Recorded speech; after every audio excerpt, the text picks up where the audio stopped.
Bienvenidos al canal Sistelvo Academia. En este video vamos a realizar la polarización fija con transistor de unión bipolar BJT. Veamos el ejemplo 1. Tenemos la configuración de polarización fija y la tabla de datos con las variables correspondientes para este circuito. Tenemos como datos iniciales a BCC con 24 voltios, beta del transistor de 100, los resistores RB con 233 K ohmios y RC con 1.2 K ohmios. Con la ayuda de un voltímetro podemos indicar la medición de la fuente de alimentación BCC igual a 24 voltios. El voltaje entre base y emisor puede configurarse en el rango de 0.65 a 0.7 voltios. Para este ejemplo será de 0.7 voltios. El voltaje de base se medirá entre la base del transistor respecto a GND. Esto significa que será igual al voltaje base emisor. El voltaje de emisor se medirá entre el emisor del transistor respecto a GND. Para esta configuración, el voltaje de emisor será de 0 voltios.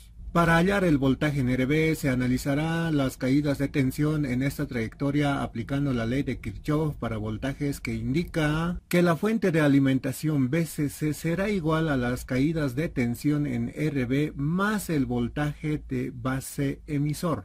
Despejamos voltaje en RB, reemplazamos los datos y obtenemos el resultado para el voltaje en RB. Realizamos la medición con el voltímetro y registramos el dato en la tabla. Esta es la trayectoria para la cociente de base IB. Con la ayuda de la ley de Ohm es posible calcular la cociente de base IB. Reemplazamos los datos y obtenemos la cociente de base IB. Para realizar la medición de cociente se tiene que abrir el circuito y cerrar el circuito con el amperímetro.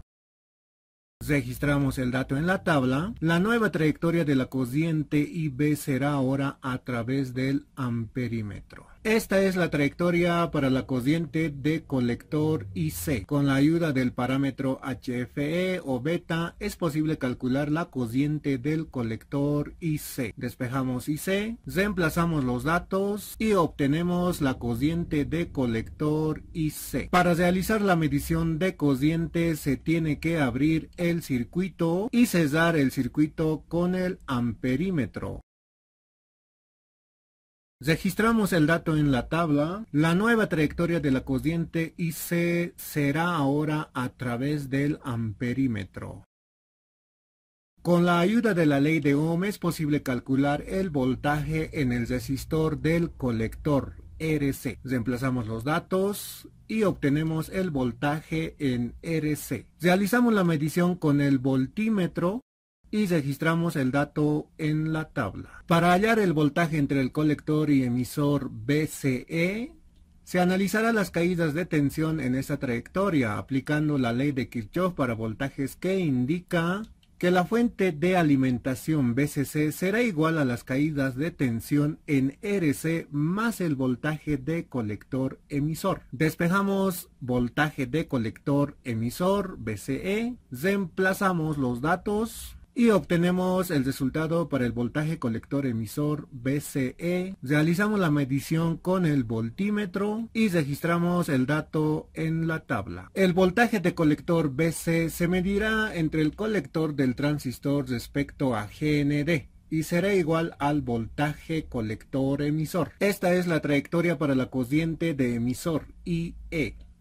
Con la ayuda de la ley de Kirchhoff para cocientes, podemos calcular la cociente de emisor como la suma de las cocientes de colector y base. Reemplazamos los datos y obtenemos la cociente de emisor IE. Para realizar la medición de cociente se tiene que abrir el circuito y cerrar el circuito con el amperímetro. Registramos el dato en la tabla. La nueva trayectoria de la cociente IE será ahora a través del amperímetro. Esta es la trayectoria para la cociente de la fuente ICC. Como la cociente entregada por la fuente al circuito es igual a la cociente recibida por el mismo, la cociente ICC será igual a la cociente IE. Para realizar la medición de cociente se tiene que abrir el circuito y cerrar el circuito con el amperímetro. amperímetro. Registramos el dato en la tabla. La nueva trayectoria de la corriente ICC será ahora a través del amperímetro. Finalmente calculamos la relación de corriente en salida.